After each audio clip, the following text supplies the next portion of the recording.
Good, everyone. How do you handle the emotional baggage that could come about when you're made redundant? For a start, recognize the fact that it's got nothing to do with you.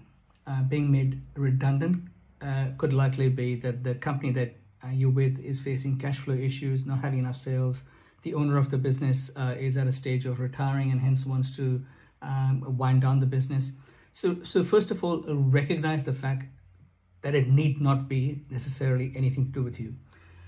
The second aspect is, if you listen to my podcast from yesterday or my talk from yesterday, you'll see that I've given some aspects about the signals that you can start to recognize even before it happens.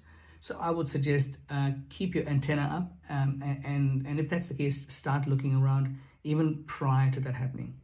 And the third aspect that I would recommend is develop those relationships and develop, enough of a network of those in your industry, both at your level and at a level or two above where you are, through coffee chats and keeping in touch.